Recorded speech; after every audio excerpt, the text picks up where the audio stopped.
start it. And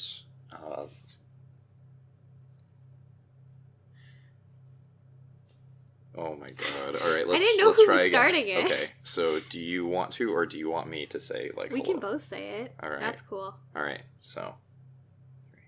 You could, we could just keep what we had there and keep the awkwardness in. Hello and welcome to our podcast Sucks. We're already starting off the night with a shit ton of fun. Introduce yourself. Oh, do I have to? Yes, they need to know who's it. talking. I like being anonymous. That's fun. Then nobody can associate the stupid shit that I'm about to say over the course of the next hour with me. You know what? No, all right. They've seen your like what 4 tweets so far. I think they know what they're in for. I was impressed with the level of shit posting that was the tip of the fucking iceberg. Do you have any idea how many times I restrained myself from tweeting the stupidest shit that comes up with me? Why not? Okay, I can do that. Not? Don't censor yourself. I think you're gonna regret that statement, but we'll have a business meeting if it becomes business. Which is essentially going to be you sitting down across from me and being like, all right, Adam, we need to talk. But first, do you want some pasta or some tea or coffee or anything? I have the need to feed people, okay? It's a cultural thing. Blame my family. Don't blame your family. Your family's great, and I love it as a cultural thing, because really my family taught me to do the same thing. I'm just a failure as a child. It's an Eastern European-esque thing. It is. But yeah, you're just bad at it. Yeah, no. I'm every so often I remember when a guest is in the house to be like, "Oh, do you want some water, by the way?" And if they're like, "No," then I'm like, "Okay." You're like, "Great, cool. I'm absolved of my sins." Yes, I have no responsibilities here whatsoever. See attached WAV file of the guy from A Few Good Men saying, "I have no responsibilities here whatsoever." Are you just quoting GIFs? No, I'm not quoting GIFs. I'm quoting A Few Good Men, which might have been turned into a GIF. Honestly, I wouldn't be surprised if that line... I'm kind of surprised that line isn't a viral meme. Because, well, maybe it's not as applicable, but I feel like somebody just saying outright, "I have no responsibilities here whatsoever," is kind of memey. It's pretty memey. Because that's the whole line, you know? I mean, I'm surprised it hasn't ended up on, like... the Facebook group for Guelph whenever finals happen. You can break the cycle, Adam. You can be the one to do it. I can start the meme, man. I can be the overheard master. I think that's Corey, but that's cool. That's basically Corey. That's pretty much. Well, we weren't going to use proper names, but, I mean, you kind of put your name on Facebook anyway, so, screwed the pooch already. Everybody kind of knows him, though. Like, he's the omnipotent moderator. The omnipotent moderator. But yeah, anyway, it took me 3.5 fucking minutes to introduce myself. So, yeah, I'm Adam, and that... What's your favorite meme? What's my favorite meme? Yeah. Oh, that is a really good question. That is I have a lot of... I think recently I've been into any kind of initial D memes. Like anything that's just like cars and then Eurobeat is like, that's my meme. There's a freaking amazing video of, okay, so there's this dude who, I don't know the full story. It looks like he hijacked a car and drove it through an airport. Not hurting anybody, mind you, as far as the video can see. He just pulled a GTA, like he just goes through. It's ridiculous because he drives it around this airport, not really hurting anybody, not really causing too much destruction of property, but it is ridiculous, and it's all put to Gas Gas Gas by Manuel. Which is, again, just a Eurobeat. I'm going to show it to you later because I think you'll enjoy it. Because, again, like, Eurobeat is, like, this really high tempo, just, like gas, gas, gas. Like, it's really freaking, it's great. Where he's really got to go to the bathroom. That. Or that. Like, it is pretty good, like, racing towards the bathroom songs. Gas, gas, gas specifically, actually, is a very good one for, like, shit, I gotta go, man. It's gonna be the floodgates are opening. Anyway, Tamara, time for you to introduce yourself, because I think I've said way more than I should. You took like at least 2 minutes there. It was great. Hello, my name's Tamara. I hope my voice isn't as squeaky as I feel like it's sounding in my head right now. It's whatever. What's your favorite meme, Tamara? Ooh, so I opened up my I have an Instagram account of just my favorite memes because I made one as a social experiment. My 15-year-old neighbor made me get a Finsta, quote unquote. So now I just like use it as a place to store my favorite memes. I don't know, my favorite meme has to be the ones where it's like a picture of an animal and it's like he protect, he attack. And it's just like the most benign animals. And it's so weird. Either that or the ones where it's like you have the picture of like a brain being like vaguely stimulated and then like a supernova explosion. I love those. I found one today and I sent it to my friends and they're just like, why? The prequel memes about those are just terrible. I know.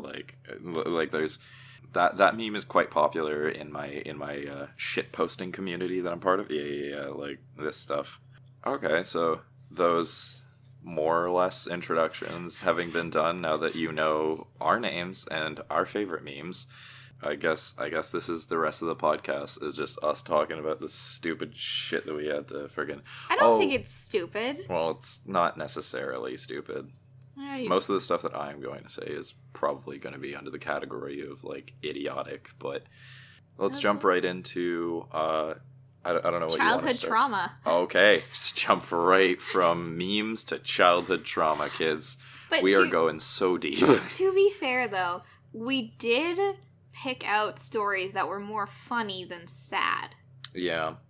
And, like, this is in no way indicative of bad parenting skills, Mom and Dad, if you're listening. Oh, yeah, same thing here to my parents. At least mine is just purely stupid and situational. And the first time I told my mom this story was actually only about 3 weeks ago. But this happened many years ago. I finally copped up to it. Mm-hmm. Clopped up to it. Copped up to it. Copped up to it. I think it's a phrase. I heard, I think you're thinking of cop out, but no, I don't know. Thing. But anyway, go on with your story, because I remember it being hilarious. You've never heard it. No? No. Oh, yeah, you told me to... You've never heard it. I just told you the name of it. Okay. Well, continue then. Okay, so this is the webkinsening. Oh, the webkinsening. The webkinsening. It doesn't have a good ring to it. It's that title's still in workshop, but the thing about the story is it explains so many of my current weird behaviors now. And this is like the root of the problem. This is like where it all started. This is ground zero. Is that a 9/11 joke? Yes.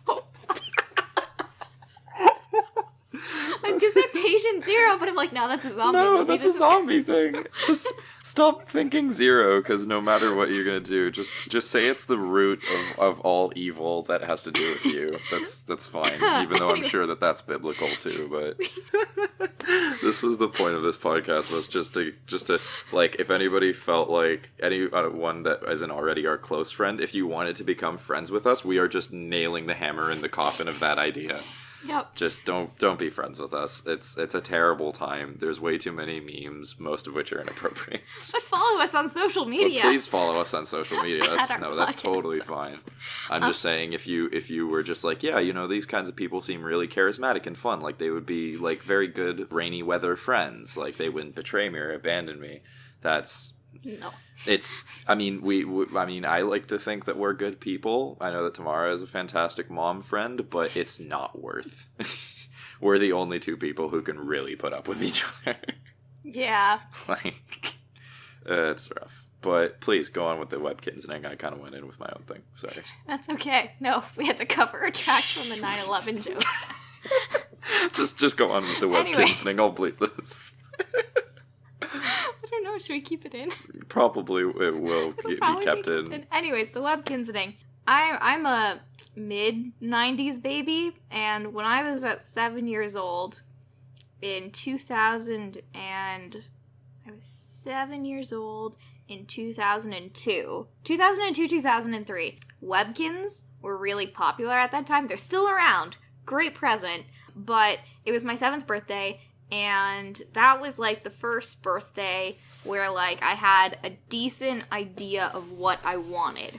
And it wasn't like I was at the age where I felt like I was really coming into my own and had a good sense of self at that point. So when my mom asked a couple days before my birthday what I wanted, because my family is crazy and I was having a friendship party, like just with all my friends, and then a party with just family members. So there was double the opportunity for presents. So I was like, great, I know what I want. I have a clear message. So when my mom asked, what do you want for your birthday? I said, Webkins. And nothing else. Just Webkins. So because of that year alone for my birthday, I got 15 Webkins. What? 15 Webkins. Now, for those of you who don't know me, which is most people here, even to this day, I love stuffed animals still. I think they're wonderful creations. Oh, I fucking know you do. And when I get a new one, it's like Christmas. Like, and it's the best thing ever, and I name all of them, and, like, they have friends, and, like, it's great. I love stuffed animals, but this really fucked me up as a kid, because I'd never gotten that many new stuffed animals at once, and both parties were back-to-back in the same day, so I opened 15 Webkins that night, and my brain just couldn't handle it. Not only did I have to come up with 15 new names for these Webkins, I had to somehow manage to snuggle 15 of them at once. Because little Tamara, whenever she got a new stuffed animal, would always snuggle that one first, along with my usual OG stuffed animal, Teddy. So I was like, fuck, what do? I have 15 Webkins. And that was when I came up with the cuddle schedule. I made an Excel document on the computer of who got what day to snuggle, because not only did I have 15 new Webkins to accommodate, I had to ensure my regular stuffed animals were feeling loved as well. And that birthday, I got 15 Webkins, but a bunch of other stuffed animals too. So, like, my brain was broken. I didn't know what to do, so I just started hoarding stuffed animals into my bed. And at that point, I only had about, like, 3 in there, so that was, like, a normal thing for a 7-year-old. After that, I had about 20. I'm not a very big person, and I already had a lot of pillows in my bed already, but at that point, after that birthday, I no longer had space to sleep, and going to bed was a ritual, because the stuffed animals had their place in bed, and then I had to figure out who I was sleeping with that night, and I had to bring up my Excel document that I had printed out, and I had to figure out whose night it was. I had like a 5-week rotation going. I had too many stuffed animals, and from then on, that just screwed me up. So to this day, whenever I get a new stuffed animal, it always has to be in rotation with the other ones. And like, finally, this lasted for, oh my god, like 14 years of having, it took me 15 minutes to put all of these stuffed animals in their specific places when I went to bed. And for 14 years, I kept up this ritual. Until this past summer, I found a moth in my bed, and I was like, oh no, I have to wash all of my stuffed animals. Better take them all out of bed, except for the 4 that I didn't touch. So now I'm down to 4, but it grew to 6. So I have 6 stuffed animals in my bed in Toronto. But, like, even then, it's still like, oh god, who's it gonna be tonight? I don't know. And that really screwed me up as an adult. Oh, and now I have trust issues. You made an Excel document for the rotation of like of stuffed animals, so that none of them would feel left out or unloved or anything. Yep. Right? My mom used to make Excel documents for everything. So, and especially if there was like lists involved. So 7-year-old Tamara was like, "Mommy makes Excel documents. I'm gonna make one too," because I had access to a computer, and like I didn't have many games installed, and my dad had all the fun computer disks. So what else was I gonna do? Make an Excel spreadsheet about what stuff he got what night. That is the weirdest mix of cold and calculating and warm and loving that I've ever heard. You sat down and you rationalized, you put thought and planning into how you would cuddle your stuffed bears. Yes. That's incredible. The only good thing that came out of that story was that online you could register these Webkins and you would have like a virtual pet as well. I had a motherfucking empire. I was a billionaire on Webkins because I started off with 15, right? Like, I started off with more than that. I have about, at this time and day, I think I have 21 webkins. Dear God. And not all of them are registered, like, to that account. That old account was lost, but I was a billionaire because every time you logged a new pet on, you got, like, a nice lump sum of money, and then with each pet, like, there were daily tasks you could do, and, like, I rigged the system, and I was a billionaire on that. It sounds like you essentially just got a shit ton of money from the get-go. Yep. Because you got 21 fucking webkins in one sitting. 15 at once. 15 in now one sitting. Now I have 21. Now you have 21 because you bought 6 more. Yeah. Or got 6 more somehow. I bought one, or no, I got them as presents, actually, continually after that from people. Okay. The most recent one was for my 21st birthday. I got a webkins for my boyfriend. That's... because I wanted an account. Oh my God. They were a really fun game where you could make pizzas, okay? Okay. You could make pizzas for your webkins pets? Yes, you serve them, and then you, like, upgrade the pizza place to become a high-tech metropolis, and you can open up chains, and... What are you talking about? I'll show you the game later. No, I don't know if I want to. It's really fun. It sounds like an absolute time sink. It is. Oh my God. But it's great. I already have Castle Cats, like non-intentional brand promotion, but I already have Castle Cats. I can't deal with anything else. Download it on the App Store or Google Play Store. I mean, legit, you can. It's really fun. Castle Cats, if you want to sponsor us. Well, I mean, yeah. I'd be down. Hey, I spent like $1.39 of my already existing Google Play balance on the developers like game. I think I've given back to them. I think they can afford to give a little. So what's your childhood trauma? What's my childhood trauma? This is also equally just stupid, but this one time at band camp. No, I'm kidding. Like, really? I'm joking. I didn't know if you were serious or not. No, it had nothing to do with band camp of any kind. It was a sports camp because no shit, I was a fat little kid. And my parents and I did quite enjoy going to. That's what I spent a lot of my summers, would be just going to summer camps of various different kinds. One would think that I'm pretty good at camping overall, and yet I have still basically zero outdoor survival skills, because these were all camps where, you had a cabin and you sat around a fire and sang songs, but you never got to make a fire. You never were taught how to survive. You just played like games amongst each other. Like we'd do frickin' Zip Zap Zop or some crap, and then every so often that dude from Moxie Fruvis would come down and play for us. It was... Well, this is a very specific camp that I'm thinking of. Is French camp. But yeah. The point is, okay, so that was French camp. The point is, I went to a lot of summer camps as a kid, and this story pertains to a sports camp that I went to, because my father, or rather his other wife's kids, or other wife, second wife, not even technically wife. It's complicated. Anyway, their kids went to that sports camp, and they had a grand old time. And my dad was just like, hey, you should probably go there too. They won't be there, so you won't know anybody there, and you'll be socially awkward at a sports camp, which you'll suck at anyway because you're a fat little piece of crap. But yeah, you should totally go. And I at the time was like, all right, sure. Sounded like fun. So I went there once, and it was a pretty good time. Nothing really all that eventful happened, but the story pertains to second year of that camp. Ooh. I was at a weird age the second time that I went to that camp, so they didn't really want to put me, because there was there were sort of like a junior boys, and then there was like an intermediate boys, and then there was like the older boys, and they were grouped together and put in cabins by age group relatively arbitrarily. Yeah. Like relative to each other, how they could pack people together.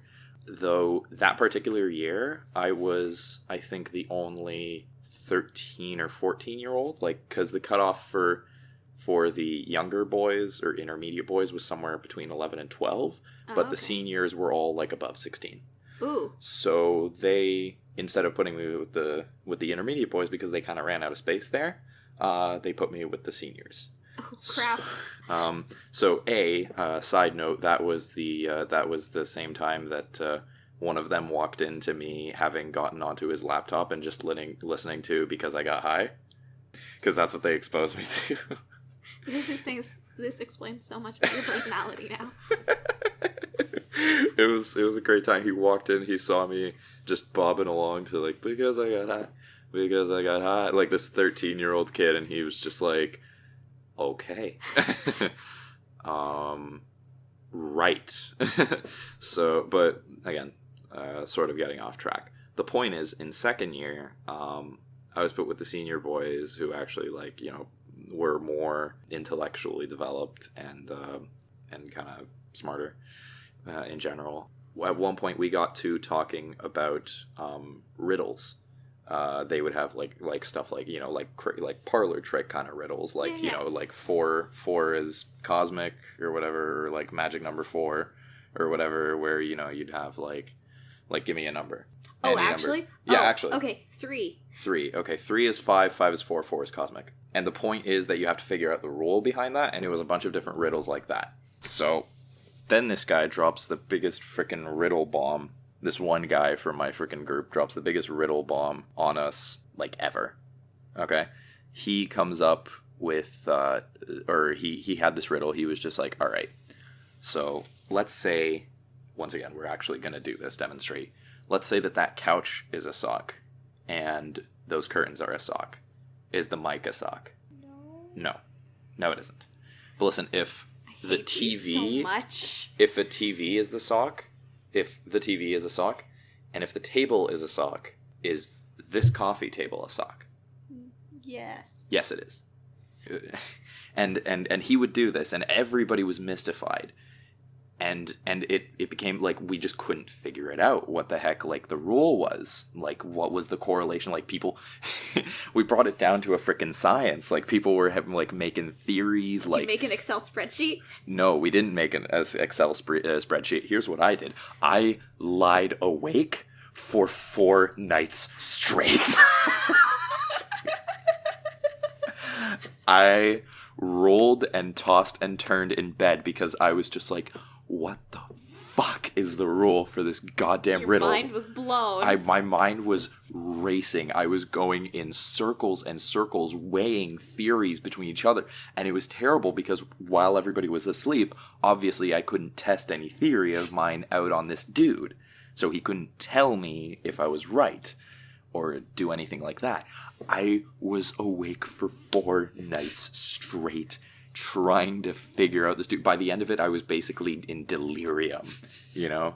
Like, and I remember like just being like irritable and annoying and like hyper, and eventually, like, I think on the 5th night, like, I just passed out. Like, I couldn't handle it anymore.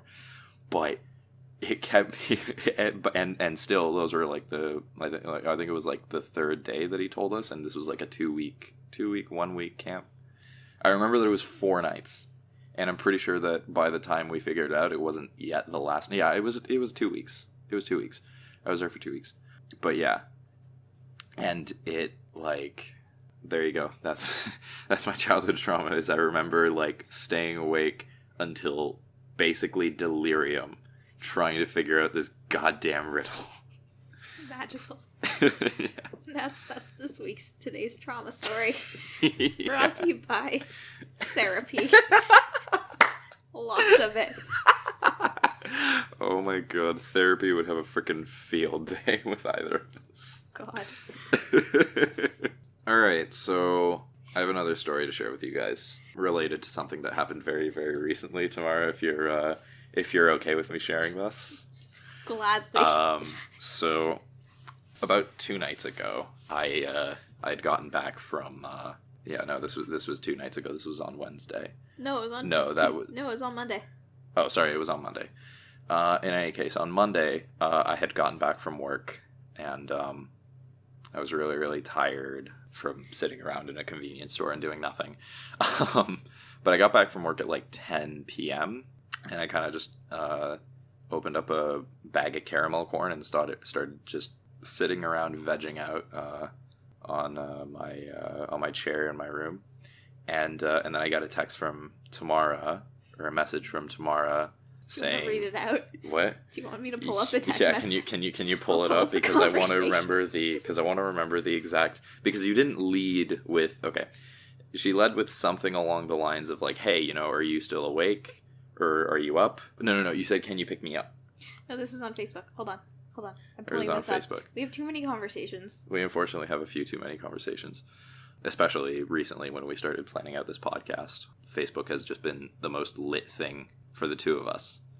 It was Monday at 10:10 p.m. It was Monday at 10:10 p.m. And Tamara messages me. Any chance you're free right now? Now I'm thinking, okay, we've been talking about doing this podcast. I was thinking, all right, maybe she just wants to do it right now, which is totally fine with me because I'm not like I need to prepare for any of this shit. I'm just devilishly handsome and charming any time of the day. So I texted her back. She asked me, any chance you're free right now? I have like 10 kernels of caramel corn inside my face right now. And I'm like, yeah, technically, sure. And her response to that is, want to adventure with me to buy drugs? And at which point my eyes go about as wide as a frickin' like golf balls. She texts me like, legal drugs. I'm like, sure. And her next message is, so I can breathe tomorrow. And I'm like, okay. I'm kind of thinking in my mind, like, Tamara, do you have like a problem that you want to talk about? Okay. Like, for context. No, not for context. For context, you text me, I need drugs, legal drugs, so I can breathe tomorrow. Okay. And I'm like, Tamara, marijuana is only legal in like a few months. For context, I have really bad sinus problems, and I've only recently started medication for it over the summer, and it's gotten to the point where if I don't take my medication, which is called Flonase, it is 100% legal. It is actually, you don't need a prescription for it either. I can't really breathe, and I get really bad headaches, and especially in Canada, the weather right now is kind of like weird, where it's like cold but warm, and there's a lot of humidity even though it's October. So I've been getting really bad headaches.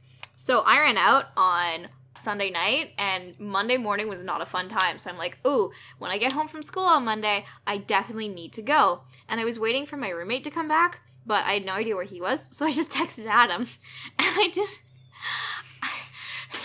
Sometimes I don't think about what comes out of my mouth. And so you led with... This didn't even come out of your mouth. This came out of your, like, typing fingers. You had time to review the message before you sent it to me. Nope. And you just went, want to adventure with me to buy drugs, to a dude who had just recently gotten back from work, was, like, kind of fried and eating caramel corn, being like, what? What do you mean, do I want to adventure with you to buy drugs at 10 p.m. on a Monday? I mean, like, to be fair, like, I call going to Shoppers adventurous. I mean, that's fun for me. I sound like a really fun person. That's what I call, like, I use that term very freely, is what I'm trying to say. But yeah, no, so we went and we bought Flonase. It's legal. Check it up online if you're curious. And it's great, and it's really strong, I will say. It's stronger than my prescription stuff. Like, I only need 1 squirt of that in my nose, not 2. And I get headaches after I take it. So, yeah. Well, that's too bad. Yeah. At least you can breathe. Yeah, kind of. That's an important part of, life in general, is to be able to, again, actually breathe, yeah. Yeah, sinus headaches, they're not debilitating, but, like, if it's bad, it's bad. But it's a weird thing where, like, if you have sinus problems, it's not like you're gonna die. You're just gonna be really uncomfortable for a while. Yeah. And it's like, does this really need to be a thing? I mean, it's very much like well, I mean, I know when I get a sinus infection, like, or sinus, like, have blocked sinuses or whatever, I get this, like, really central headache, like, right at the front of my head, and and that is that is me at my most irritable. Like, I have headaches periodically just because shit happens. Not as often as I used to ever since I started seeing a chiropractor, but when I have that, like, front of face headache, that is when I legitimately want to kill someone. Yeah. That is when, if you actually, like, start talking to me about some bullshit, I'm like, I will actually grab the knife from the kitchen and show you what your trachea looks like. Like, you're a fun person to be around. My imagination has gotten a lot more specific and gory since I started doing dissection labs. So I'm not usually this accurate with your gore. with my gore. I'm usually just kind of like, I'll friggin' eviscerate you. Yeah. Which is a thanks, thing. anatomy. The anatomy has made me that much worse than you have it to blame, essentially. So I guess, speaking of, I keep doing all of these weird transitions because I'm the one with the note on her phone about what we're talking about. The next thing we came up with, which we kind of, I don't know if you're going to post the bonus footage. We already started talking about this in the bonus footage, but we both met each other because we go to university in, should I be polite or not? I mean, it's up to you. It's your podcast. A butt-fuck nowhere small town. Lovely people, butt-fuck nowhere, pretty much. Like... Again, perspective, we come from Toronto, so which you can hear by the way that we say Toronto. So, perspective. Yeah, and like, that's one of the bigger... I think it's, like, the biggest city in Canada. And going from that to a small town is a lot. I don't know. And, like, there's other... I mean, sorry, it's not a small town. It's a city. Guelph is a city. But it's... I've heard stories from friends in other, like, university cities that are smaller across Ontario, which is our province. And, like, the stories that I have are, like, weird. Like, they tell me about, like, the sketchy parts of town, but when I, like, sit down and tell them about Guelph and try to describe it, it's just weird and stupid at times. Like, let's be honest. I could go on a rant about this. This is great. Please. Guelph is really bad at transitions. It's not a very wide city. It's longer than it is wide, and it kind of blossoms out near the highway. There's a town between the highway and Guelph, and it kind of blossoms out there. And then it kind of goes within a confined direction, and then it kind of blossoms out in the north end. But around the university, on one of the major streets, Stone Road, if you start off... I guess outside the borders of Guelph on the sides, you have literal cornfields. Maybe not corn per se, but like empty farmers' fields. Yeah, you go from Victoria, basically. Yeah. So you start at Victoria Road, which is empty fields. Then you hit like a couple of small houses maybe. And then you hit a conservation area that the university has, which is quite... like you can walk from one end to the other, but like it's a bit of a walk. It's about like a 30-minute walk. So you have conservation area. Then you have university, which is, it's not a big university, it's very compact, but there's a lot of buildings, and like quite tall buildings too, like 7-8 floors, which is a lot for Guelph. And then from there, you have a literal farm called the Dairy Bush, where I walked by there the other day with a friend, you can smell the manure, and it is so painful. Like, I was walking with my friend just meandering around campus, and we had to turn around at the Animal Science and Nutrition building because it just hits you like a ton of bricks in the face. Like, it's cute to see live animals sometimes if you're like driving, or you can't really drive by there, but if you happen to see it, like, there are live animals there. And then there's this place, it's called the Dairy Bush. So there's like a little farm, and then there's more fields. And then there's this, like, it's off-campus student housing, but it's like Res 2.0. And then there's our mall. One of 2 malls in Guelph. And then after the mall, there's like, more suburbia developments. And if you go far enough, you end up at a highway. And then there's some more houses. And then you end up with fields. So it's just the weird, like, if you walk long enough, you will walk through an urban center, a farm, a highway, and fields, all in the span of, you could probably walk it in like 2 hours. You could walk from one end of Guelph to the other. Yeah, like, realistically. Widthwise, not lengthwise. No, lengthwise you're talking like going from South End to, again, through, university area, which is a little bit, I like to think is closer to the center of Guelph because I feel like it extends north about as far as it does south from the university. It's definitely, it goes till the water, kind of. Like, with some housing in between. But, like, even, like, downtown Guelph is just sad. Aww. Like, coming from downtown Toronto, which is, like, a good portion of the actual, like, metropolitan area of it. Like, downtown Guelph is 4 square blocks, maybe. The actual core of it, there's one bar on every corner, and then it just gets kind of weird. As, like, the other night, I was at the train station on a Tuesday night at, like, 10 o'clock at night, and I was taking a train back to Toronto, and there were, like, 4 groups of dudes. They must have been at least between the ages of 30 and 50, and they were all on BMX bikes, biking around the train station. But, like, the thing is, the only thing that made me feel vaguely uncomfortable, which, like, in Toronto, I feel fine. I feel fine walking around Toronto, like, late at night in, like, certain areas. I'm fine with that. But, like, these guys at the train station in Guelph were high out of their minds. It was a Tuesday night at 10 p.m., and they were also drinking, like, something, too. So I'm like, great. There's a bunch of, and there's no security at the train station, or there's one guy inside. But, like, I'm standing outside with my friend, and we're both really uncomfortable. Because at the train station platform, there's, like, an elevator that'll take you to a tunnel. There's a guy passed out there already, and it's, like, 10 p.m. on a Tuesday. And it's just, like, where the fuck are we?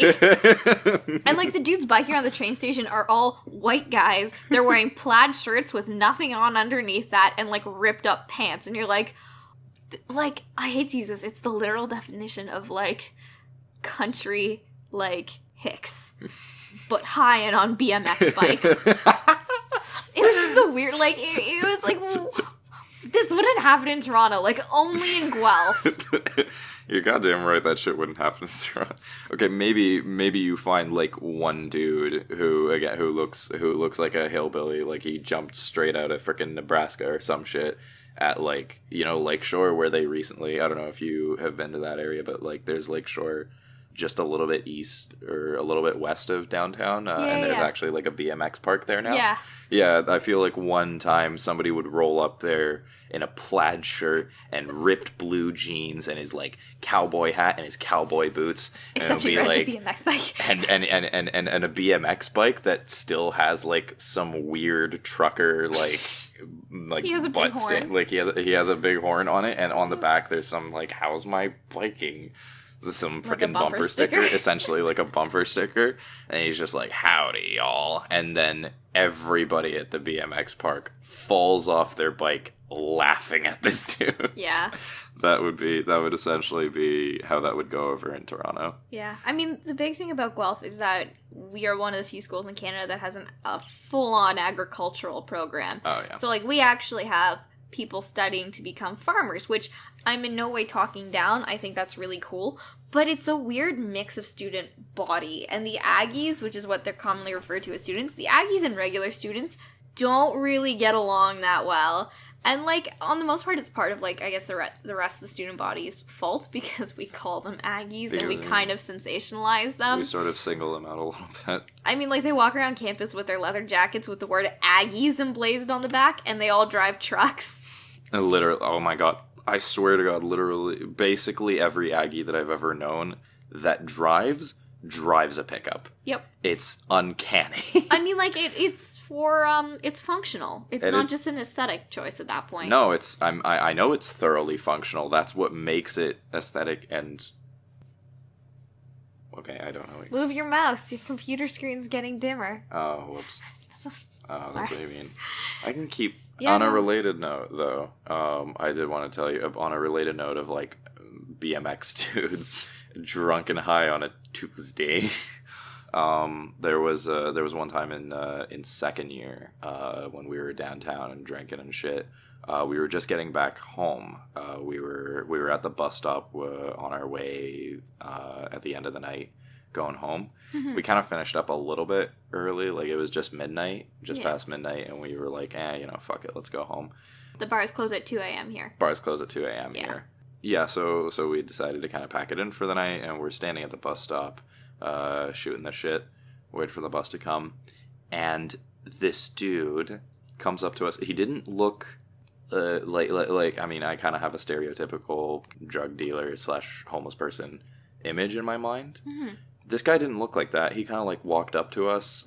He was wearing a leather jacket and a hoodie, but he wasn't, for lack of a better term, dirty. Quite literally. And he had a pretty decent haircut, and like his beard was pretty well trimmed. So he didn't look crazy. So it was pretty unassuming. Nobody really noticed that he had walked up to us. But he walked up to us, and he said these words: "You guys want some weed?" Just offered us weed like nobody's business. On like I think this was a Wednesday actually. Ooh. So I mean maybe that's a weirder day. I don't really know. I don't go out all that often. Case in point. But yeah, this guy walks up to us. He just like, yo, you want some weed? And all of us are like looking at each other like, no, that's cool. That's okay. Thank you, kind sir. Thank you, kind sir, for your offer of substances. Of psychoactive substances, but I think we'll pass. And the guy seemed to be kind of unreceptive to that, because he pulled out a little baggie, took out like a nugget about like that you could kind of pinch between your hands, and just kind of lopped it at us. Like, he didn't like throw it angrily, he didn't pass it kindly. He went to a direct midpoint between aggressive and friendly. So passive-aggressive. Passive-aggressive, and just kind of lopped it at us, like one would, like, slightly overhand, lopped it, it landed on a recycling bin behind us, and just went away, And I'm looking at this nugget of weed that I did not touch, because I did not want any of the long list of STIs that one could get from weed? Anything. I don't know, man. And I'm looking at this thing, and it's like, and he tossed it at us, but it was barely like it was a tiny nugget. It's hard to visualize, but it was about the size of like a penny, when those were still a thing. And I'm looking at him like, what the fuck do I even do with this? You can't even you can't do anything with this. So, yeah. Not that you would know, Tamara, but so yeah, that was my story of weird stuff that has happened with me in Guelph. Yeah. I have to say, my weirdest thing was actually going to Aggie Pub. Oh, yeah, you've actually been there. I frequented it in first year. Aggie Pub is run again by the agricultural students. They, no shit, run it on Wednesday nights in the basement of the UC. They serve alcohol for those who have valid IDs, but for other kids, it's just a place to go and, dance. And you have to wear plaid. I mean, you don't have to, but it's the unspoken dress code of Aggie Pub. And, if you own cowboy boots, you bust them out. So and if you got blue jeans, well, of course you got blue jeans, but in any case, you wear plaid and blue jeans. Yeah, that's, the unofficial outfit of Guelph. To the point where, I think in first and second year, I amassed 7 plaid shirts from, none. And, because no one at my high school in Toronto wore them. So, yeah, no, I used to go to Aggie Pub, and the best thing is that I was pretty damn good at square dancing, because they'd actually square dance. It wasn't just popular country music. They'd play, fiddle music, and people, if a boy came up to you, it was either to grind or to square dance, and more often than not, it was square dancing.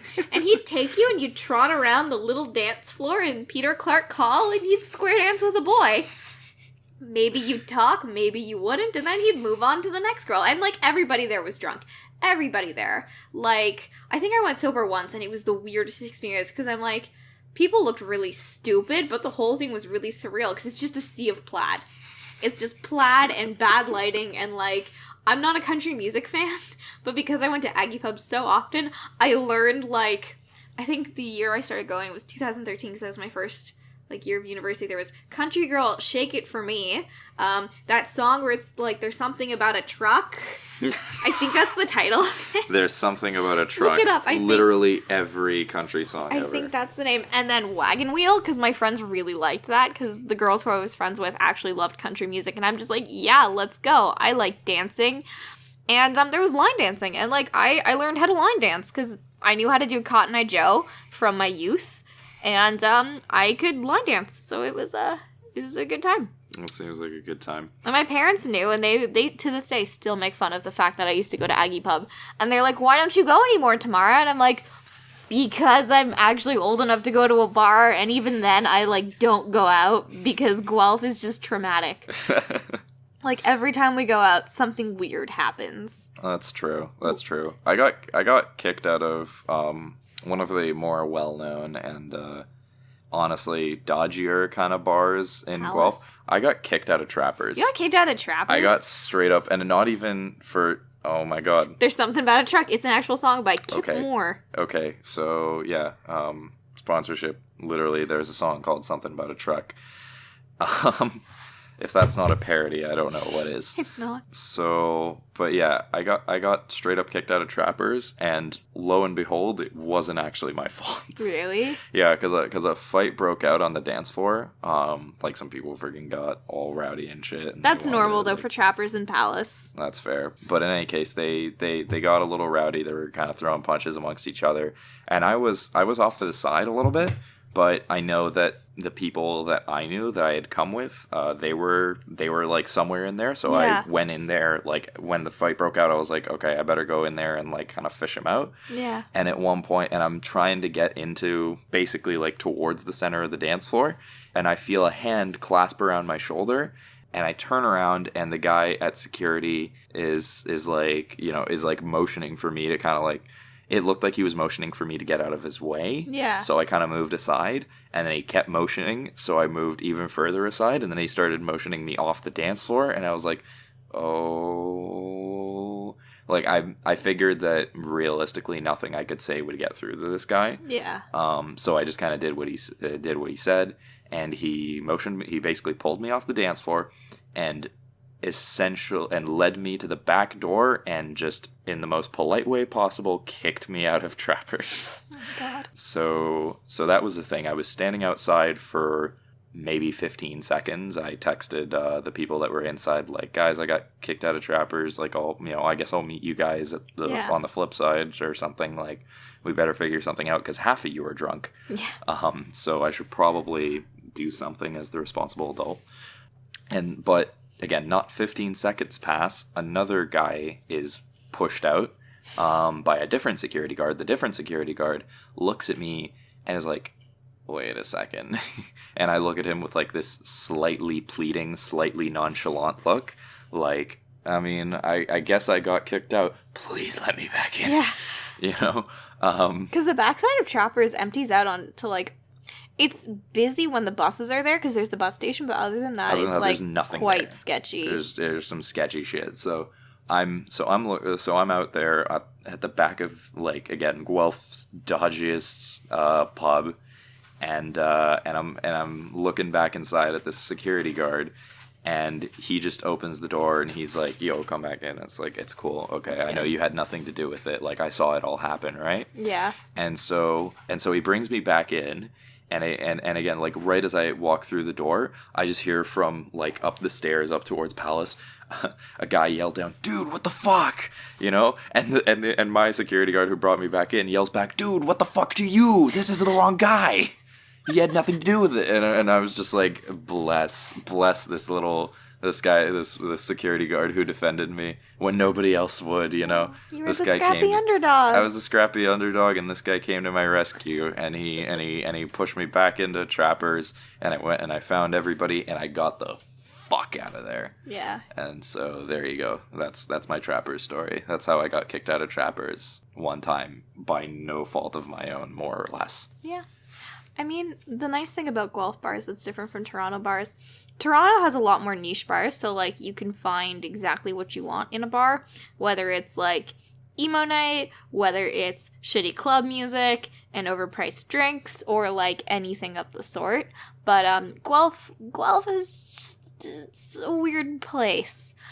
I know that we went out once with a bunch of our friends, and, it was a weird night. Like, the worst part was... Like, no one got kicked out. There was a fight, apparently, and one of our friends left. It was... Another friend of ours ended up, like, finding some girl, and we were all watching, and then he ended up, like, leaving her because we were all watching and, like, hooting and hollering him on. Because he's a really good dancer, and he's really fun to go out with. But the worst part of that night was that I went... Because we had a table at that point at this bar. Somehow we magically got a table because there were, like, 7 of us. And it was, like, my 3rd time out in Guelph. And no, it was my 4th time out in Guelph. And I didn't know what to expect. So, like, we all brought winter coats because Guelph is cold as shit in the winter. And by that point, it was like 1 a.m. We were all really tired of having to have someone sit by the table. I'm telling you the story like you weren't there, but you were there. Oh, wait, was I? Yeah, you were there. I think I know what you're talking about. It was maybe. You, me. Are you going to bleep out names? No, that's okay. Just continue. Sheila. Darcy. Bob. Doug, yeah, sure. Gerald. Theodore. Anyways, so I went up to the coat check guy and I'm like, hey, can you check these 10 coats? And he's like, oh yeah, that'll be $25. And I'm like, yeah, sure. And then 5 minutes later, no less than that, they're like, okay, last call, bar's closing. And I'm like, that guy fucking took my money. And I was sober. Like, I had one drink at that point, and it was 3 hours ago. And that guy took my money. He's like, yeah, sure. And I asked, like, oh, when's coat check closing? He says, oh, you still have more time. And, yeah. Scuzzy coat check guy, if you're listening, fuck you. That was, like, $25. But the best part of that night was my roommate at the time got so drunk, and it was 2 a.m, and everyone still wanted, like, food and stuff. So we went to go to, Mexican food place that was still open, and it was beside another Mexican food place that was still open, but blasting music on the sidewalk. This is my favorite story about my roommate. He'll probably kill me for telling this, so sorry if you're listening, because I know you're gonna listen. But he started standing outside Salsateria, and he starts dancing. And I remember the song because it was the song First by Cold War Kids, and I really like that song. And it's quite a slow tempo song, and he just starts dancing like he's at a club, and he's like, Guys, I found another club that's open. Let's go to Salsateria. And the place is called Salsateria, and it's a Mexican food place. I'm like, no, buddy, like, that's not a club. And he's like, but there's music playing. And so we just let him be, and he just keeps dancing out there for a good, 6 minutes under Salsateria's sign in the street at 2 a.m. Man, I mean, when you feel them salsa beats, man, sometimes you just gotta go with the rhythms, man. Yeah. And then he dropped my guacamole. He dropped. I got a thing of chips and guac, and he just dropped it on the floor, and he's like, "Oops!" And I'm like, "I can't be mad at you. You're so drunk." While he was salsa dancing, he just salsa'd a little too. This was after he stopped dancing, because people started staring, and because we called attention to the fact that he was dancing outside. So he came over and he's like, oh, can I have a chip? And I was like, sure. So I gave him the bag and he knocks it on the floor. And I'm like, well, guess we're not having any. That works. Yeah. I think he actually he knocked the chips and salsa on the ground and then he picked it up and he starts eating it. And I'm like, no, that's not what you do. Stop. That's not You're a good too idea. Drunk. Not a great idea. So. Ever. Just don't eat anything off the floor, kids. Yeah, don't eat. Especially off the street. Yeah. Oh, well, especially then, jeez. Yeah. So, what else is Guelph really weird out? This is just the Guelph podcast. Ooh, Guelph is also, they have weird, they're very weird about stores and, zoning, I guess, because a lot of Guelph is new, under 10 years old, if not, less than a year old. And so, to put it in perspective, in the South End, that's where most of the development is. And they have recently built, I think it's 4 years old, they have a really nice set of plazas with a ton of, restaurants and, fast food places and a movie theater and a Shoppers Drug Mart. It's a great place to be. But they have a drive-through Starbucks. And across the street, they just built a Longo's, which is a grocery store. And lo and behold, in the Longo's, there is another Starbucks. And it is across, it's a 2-lane road. It's literally right across the intersection from the drive-through Starbucks that is open most of the day. I think they close at 11 and they open at 5 a.m. So what's the point? Why? They also have 3 burrito places within a 10-minute walk of each other. And my boyfriend used to work at one of them, and they had a fight going on between the burrito places. Quesada versus Bar Burrito versus Fat Bastard. They were in a cold war to the point where I see my boyfriend's coworkers, sometimes they go to Bar Burrito just to check out the competition, but they go there in their Quesada uniforms. Oh my gosh. And it's oh. But the Starbucks, that at least has different companies. For Starbucks, it's literally the same company right across the street. I don't understand this. It's so stupid. It was great. that was a great thing that, because it is, pointless, especially since apparently Starbucks is, that's not a franchise thing. It's not there's different owners. They're just all part of one corporate entity. And we got to talking about, like, frickin' how this would be, like, how silly it would be if they had, like, a Starbucks, like, Cold War going on between the two of them. Like, there's the Capulet House and the Montague House, like... Two Starbucks. Two Starbucks, like... Two Starbucks lovers. Two Starbucks, that really hurt. But yeah, we were freaking laughing at, like, you know, they, like, I drink my coffee at you, sir. Like... I believe the phrase that came up was "blood of thine enemies" with a hint of pumpkin spice latte. I think what we were thinking is that, you know, the new menu item in Starbucks now is pumpkin spice blood of thine enemies. Yep. You can order that friggin' small or venti or whatever the hell frickin' sizes they do at Starbucks, because as it happens, I don't go there all that often, though I do feel like a frappuccino quite regularly, unfortunately. Whenever I go there, I panic, and, like, at this point, I have a vague idea of the sizes, but I panic when I get there, because everyone before me and after me knows what the fuck they want, and they're always really impatient and really mean, especially if they want in the university center. So I just walk up, and I'm like, I swear once I walked up, and the people who work there are so lovely, like, thank you for putting up with me and my inability to speak Starbucks, because I walk up there and I full on just blank. Like, I forget everything. And I usually end up ordering a small coffee, and I say, it's the one with a lot of words in it, and there's chocolate in it. And then usually I'm with someone who knows my order at that point, because before that I'll say, okay, this is what I'm getting from Starbucks. And they'll be like, no, Tamara, you mean I think it's, like, white chocolate mocha, but it's, like, I don't know, I get it weird, because I'm weird. But not, like, weird Starbucks weird, it's just I get it with skim milk. So I usually just say, can I have it with skim milk? And it's small. And they're like... do you mean tall? And I'm like, small. And then they usually screw up my name too, so they're like, what's your name? And I'm like, just call for the drink. Like, at that point, I'm just so exasperated. I'm like, this is too much to handle.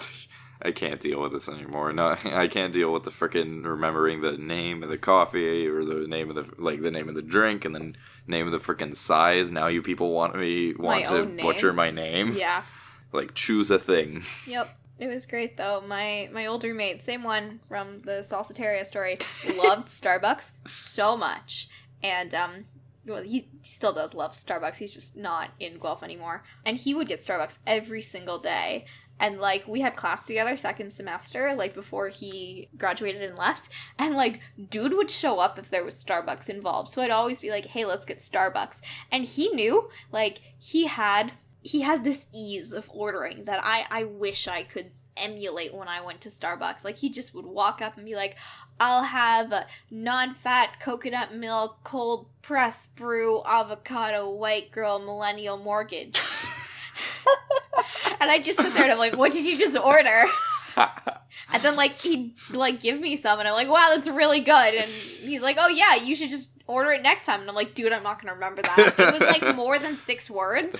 And, like, there was, it was, like, it wasn't secret menu, but it was just so counterintuitive. And I'm like, yeah, no, not happening. Shit's, like, secret menu, like, freaking, like, Morse code bullshit. Yeah. It's all freaking written in military code.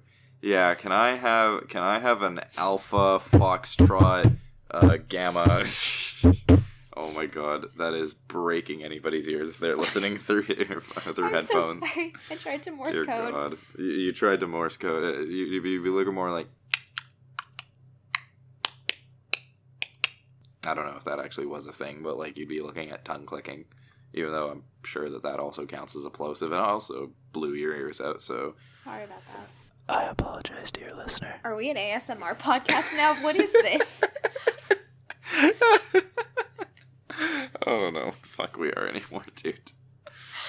Just bring up the next fucking topic. It's still Guelph. We're still talking about Guelph. This 3/4 of this list is Guelph. We had so many freaking things we wanted to talk about. This is good.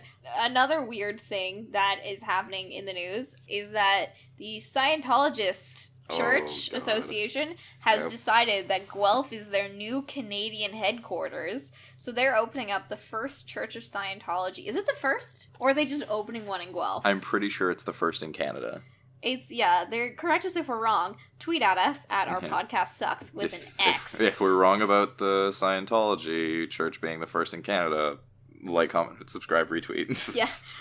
So like our Facebook page. They're opening up in Guelph downtown, and it's like, why? What is the... Because Guelph is really Catholic, like, very Catholic. And it's just like, are you trying to attract the university students? Are you trying to attract the locals? Like, what?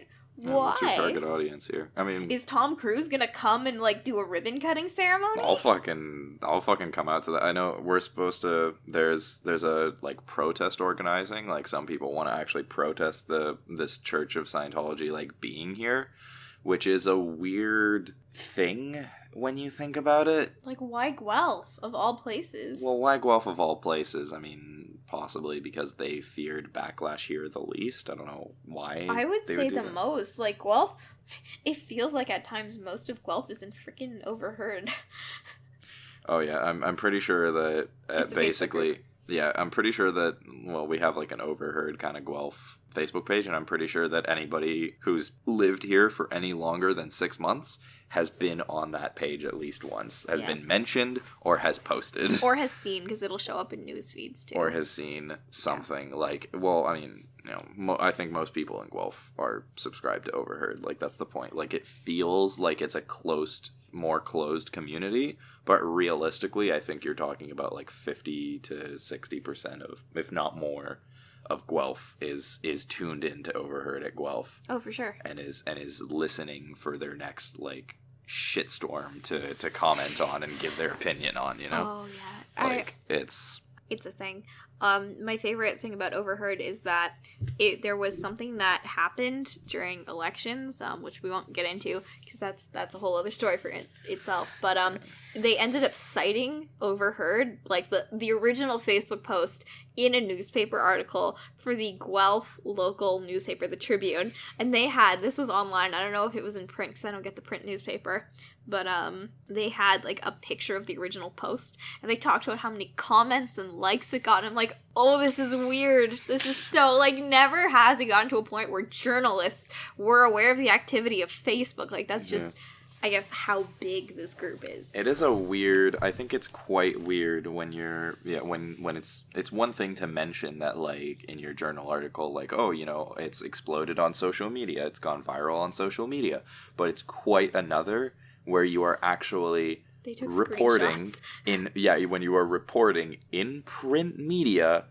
about online media. Like, it's a weird kind of dissonance of medias. I completely get that. Yeah.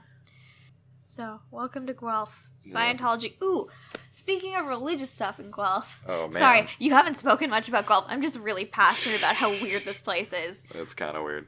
There is a strip club in Guelph. Mm-hmm. It is the only strip club. It's called The Manor.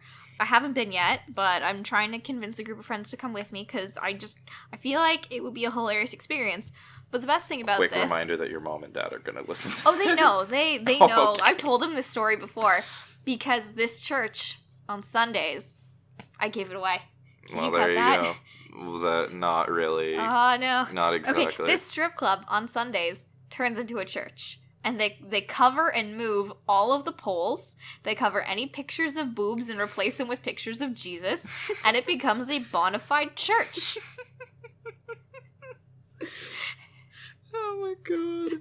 And literally, this is the epitome of when the cat's away, the mice will play. Yeah. But, like, literally, like, if that doesn't sum up how weird Guelph is, that and the transition thing, like... And now Scientology, like, if those three aren't the quintessential, like, what's Guelph like? Seriously, I think that's about it in 3 sentences. What's it like studying in Guelph? Well. Scientology, strip club / church, and cornfields. Easily directly accessible next to easily accessible, like 10-minute walk from your local mall to a cornfield. Yep. It's a trip, you know. Being in this place. It's really, like, it's nice, I guess, if you have kids, but, like... That's not what it sounds like. We haven't made it sound like a great place to live with your kids, but it's pretty good. People like it. People go to... There's a lot of parks. There's a decent Pokemon Go scene, actually, around here, and vibrant. I know somebody who goes around doing, like, Pokemon Go with his kids, and it's really, really cute. Yeah. But, yeah.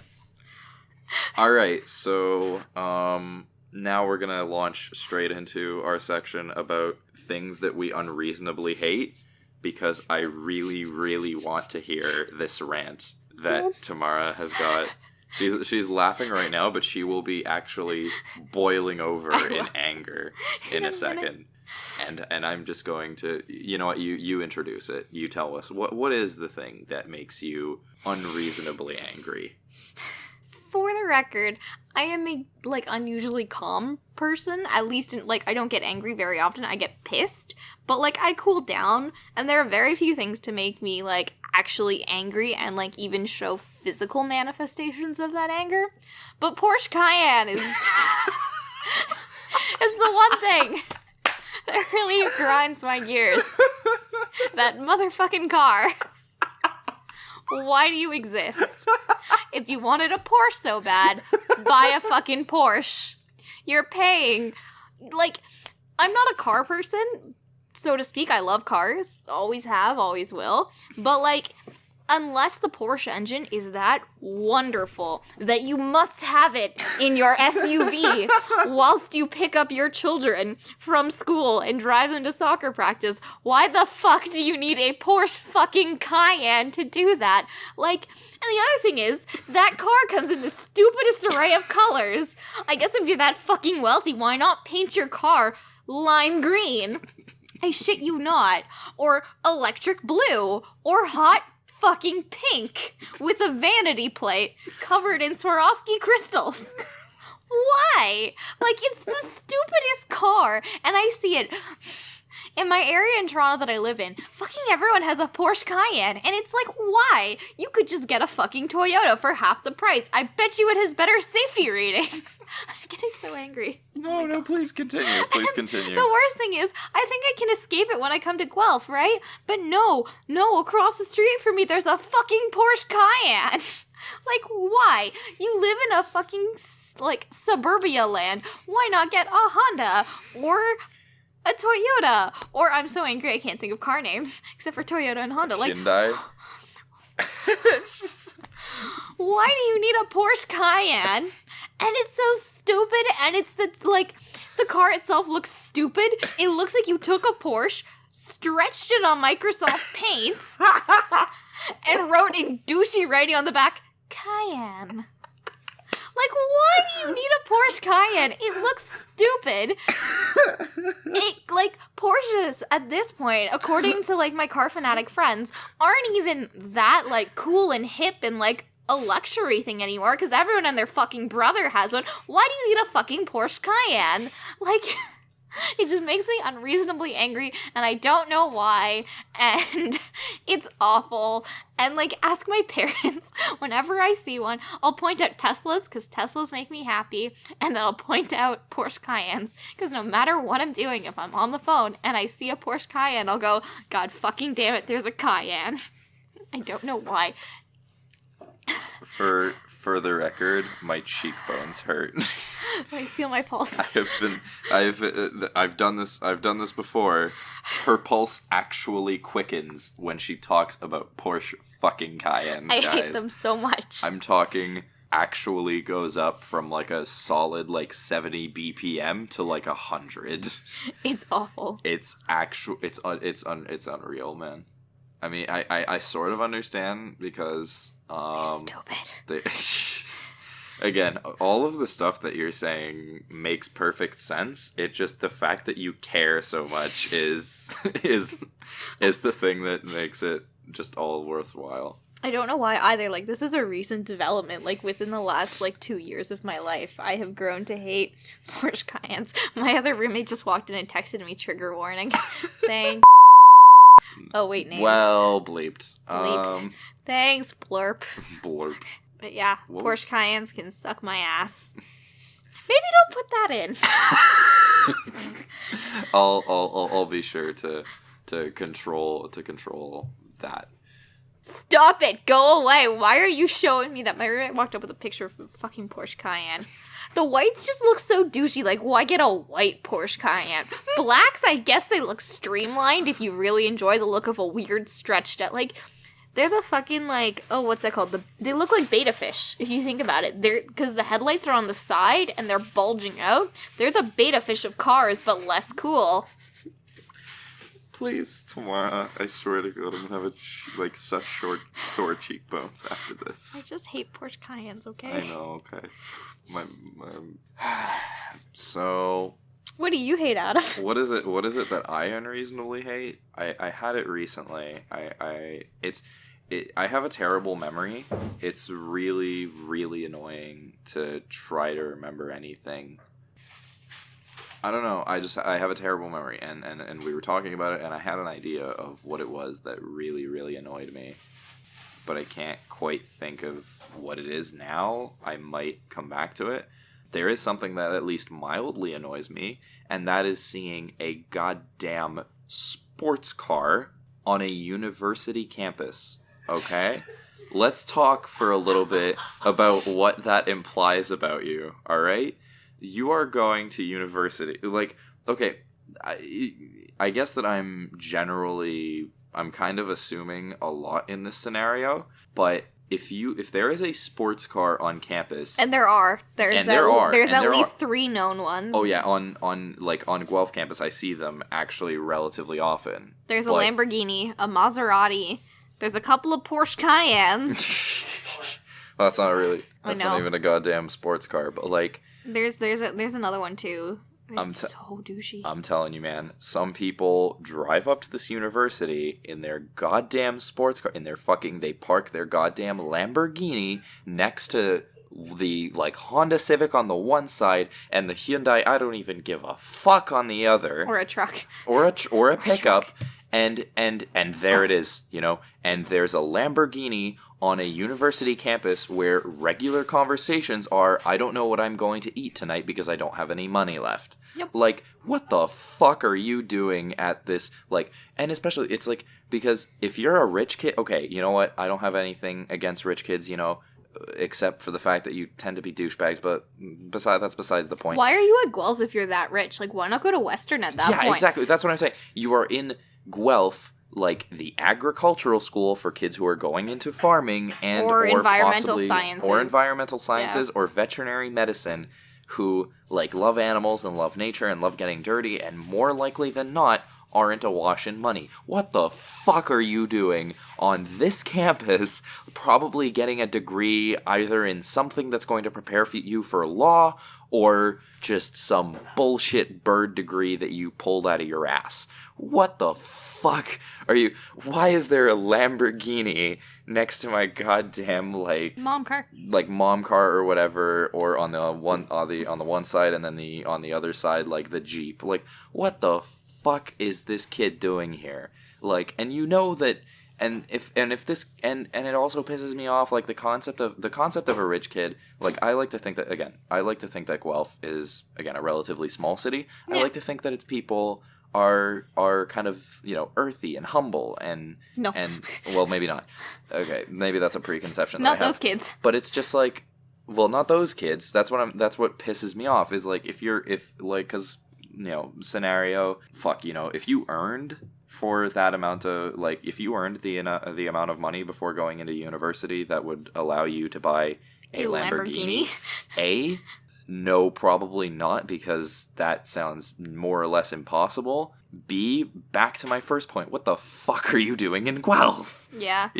There's a couple of Teslas. That's my biggest surprise is there's... That too. It's kind of weird, but at least I know one person with a Tesla, but it's their family's Tesla. Oh, even saying that's weird. But family's Tesla. They, to be fair, they are very, very wealthy, but all their kids work. So, I can appreciate that. I think it's important.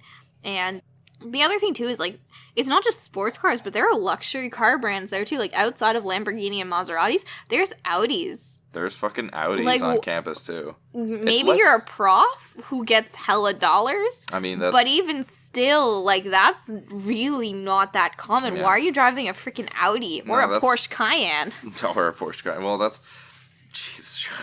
But that's what... Well... Again, an Audi, that's not too showy a car unless you notice that it's an Audi. To me, it was like very nice. No, no, I know that they're very nice cars, but it's just not showy the same way that a Lamborghini is or like a Porsche is.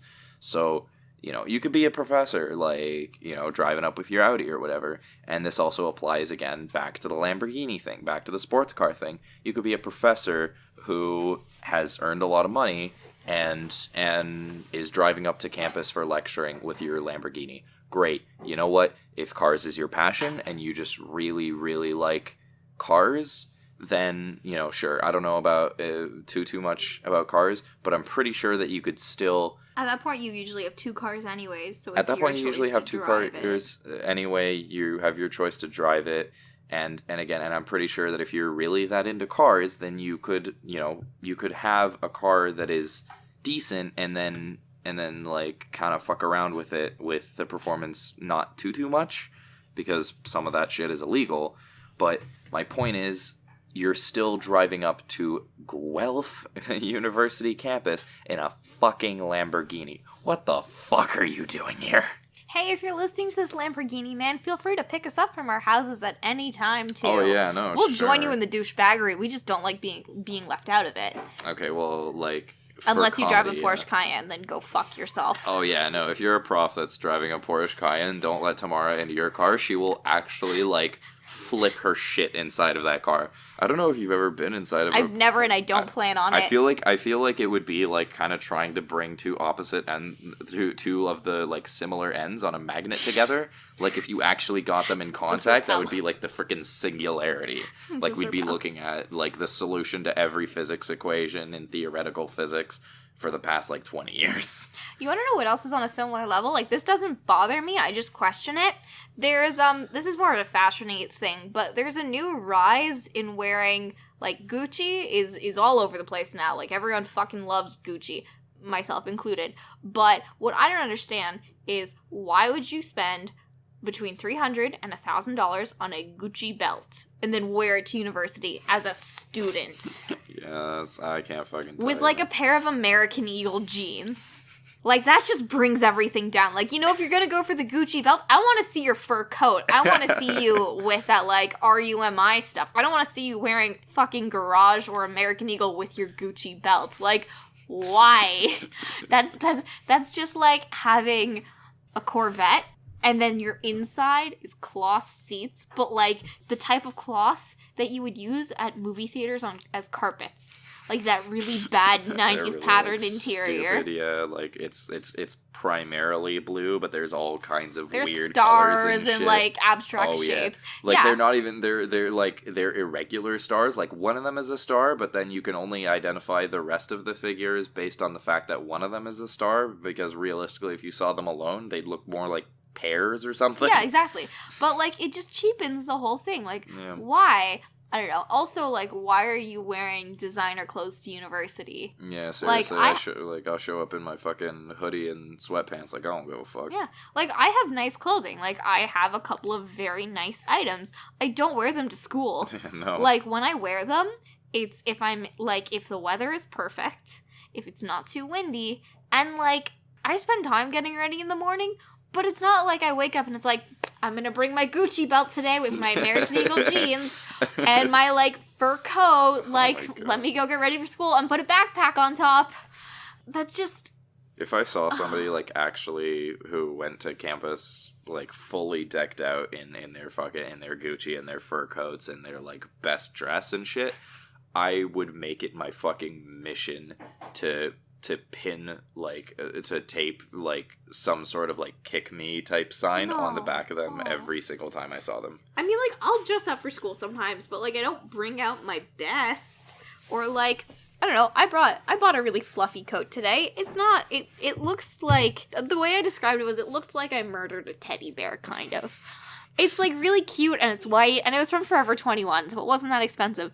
But even still, like, I wouldn't really wear that maybe to university. Like, maybe if I was trying really hard to, like, look good that day. But even still, that's like, in my mind, there's a way I dress in Toronto, and then there's a way I dress in Guelph. And the spheres kind of intersect sometimes, but, like, there's just some things you don't wear in Guelph, in my opinion. Like furry vests, which I also don't understand either. Like furry vest? Like a fur coat, but a vest? Yeah, real fur vests. Why? This is a Toronto thing where I live. People will drive their Porsche Cayennes and get out of it, and you'll see them wearing a white or black turtleneck with a fur vest on top, a Gucci belt, and a pair of designer jeans and over-the-knee boots with a designer bag. What the fuck? Yeah. I also don't understand people who buy designer backpacks that are, like, canvas. I don't understand people who buy designer backpacks, period. I can understand that. That I understand. But I'm talking, like, you paid for a Prada canvas backpack. Okay, that's like the complete extreme of the spectrum, but let's think about what the fuck a backpack is in the first place. It's something you wear to school to learn. It is, by definition, a practical and not a fashionable device. So why not make it fashionable, though? Like, I have a cute mini backpack. It's JanSport. It was $20, but it's a mini backpack, and I use it like a purse. They're all over the place. Like, after the summertime, there's a lot of, like, Louis Vuitton makes a designer backpack that's really small, which I don't fully understand, but, like, yeah, if you have the money, it looks cute. So I understand that, but, like, this was a full-size canvas backpack, and someone bought it in, like, Prada and then wore it to school. Like, my backpacks get destroyed after a year. Yeah, exactly. I put them on lecture hall floors. I've had the same backpack for the past, like, 3 or 4 years, and it's fallen the fuck apart. I cannot imagine putting much more than $30-$40 into a backpack. Like, because, again, this is what I'm talking about. It's not even just because it's purely practical, but because it's so very not aesthetic. Yeah. It's so very much, in essence, a backpack is not a purse. It is not like a laptop bag. Having a nice laptop bag, even, I'm like, yeah, sure, you know? But a backpack? Fuck. And this is coming from a kid who used to have a backpack on wheels. You know, one of those fucking... I had a wheelie backpack. Why? Because I was a freaking douchebag when I was a kid. I was part of the freaking Gifty program at my school. Yeah, fucking, I'm telling you, man, this is just a thing we did. We were gifties, we thought we were special, and we had backpacks with wheels, man. Oh. Like, it was pragmatic, it was practical, and it made us look like actual fucking tools. There was one girl at my school who used to walk around. She didn't even have a backpack. Like, she was next level. She was a year below me. I don't know her name. I'm not going to say it anyways. But she used to walk around balancing everything on her head. Like, you know that meme where it's like, they're in like the year 3000? That was this girl. She would carry textbooks, an apple, a carton of milk, a pizza box on her head. Between classes. She didn't carry anything. Everything was on her head. Dear God, that is avant-garde to the frickin' max. I think she had a locker. Or way backwards. Yeah. And she had great posture, too. Like, she could, like, nothing ever fell. And, like, we all had lockers. I don't know if she used hers, but she always had at least 2 textbooks on her head at all times, plus a pencil case. And at lunch, one time, she literally had a 2-liter carton of milk on her head, balanced atop a textbook. What the fuck is this mythical creature? I don't know her name. I'm gonna ask one of my best friends who I went to high school with what her name was, and like see if I can look her up on Facebook. Because like I swear this girl was like next level fantastic. That is some next level shit if I've ever fucking heard it, man. And like no one made fun of her, at least that I knew, because everyone was just in awe. Well, no like shit. How could she have balanced that? Like, yeah, you get to a point where somebody's doing something weird. And it just, making fun of this person just becomes like, how do you make fun of that? That's a fucking marketable skill. Yeah. Like, that's unreal. And, like, in grade 12, at that point, like, I stopped caring about, like, not popularity, but at least, like, appeasing certain people who were, like, more popular than I was. I had friends in different circles, but I was not popular by any means. And so I ended up hanging out with, I guess we were, like, the nerds of the school. And, like, at that point, she sat with us, and I remember just being like, oh my god, it's her. Like, I'm eating lunch with the girl who balances shit on her head. I must be cool. Beyonce could have sat down and you wouldn't have been more fucking, hyped about this. She carried a 2-liter carton of milk on her head, and it was fully sealed. Like, that was a new carton of milk that day, because I asked someone who was friends with her, and they confirmed. Like, I was in so much awe, and, like, every day she sat down at lunch, and I would be like, oh, is she coming to sit with us today? Because, like, we had our little area that we sat in, because that was just what we did at my high school. We had a cafeteria, but, like, no one ate in it. Like, no one ate in the cafeteria. We all ate, like, by the lockers or in random corners. So, like, this girl would sometimes sit with us, and sometimes she wouldn't. I'd be like, oh my god, is she coming? Oh my god. My high school had characters in it, but that girl was, like, next level amazing. That's pretty freaking incredible. Alright. I think we might as well kind of wrap it up for this particular session. We've gone over some really weird shit. We've gone over why Guelph is weird. We've gone over why you hate the shit out of Porsche Cayennes. We did some childhood trauma, and we finished off on the girl who could balance a pizza box, textbooks, a pencil case, and a 2-liter carton of milk on her head. Did I get that all right? Yeah. Okay. So, I mean, there you go. That is the summary of what just happened. Thank you very much for listening to us. We hope that you were entertained at least by this, because that's really all the value that you could get out of this. There's not much more. Yeah, and if you'd like us to discuss something in the next podcast, tweet at us. If you're friends with us, Facebook message us. And if you want to see more, we do have a Facebook page. I think it's Our Podcast Sucks as well, too. And can I do a little plug? Please. If you want to see more of me, I actually have a YouTube channel on the side where I think my tagline's like beauty, fashion, and memes. So if you're interested in that, it's Tamara Aaron on YouTube. Go subscribe and comment something weird on the latest video, which I think is going up as we speak. It's at like 63%. Yeah. But yeah. So technically, kind of behind the scenes of post production of Tamara Aaron's YouTube channel is making a podcast, man. Yeah, we're really excited. Yeah, so 100%. Yeah, like us, tweet us. We're probably gonna be putting this on iTunes. So I guess if you're listening to it, then well, there you fucking go. You made it. Yeah. Cool. Thanks so much for tuning in, and we'll see you next week. Bye. Something about a truck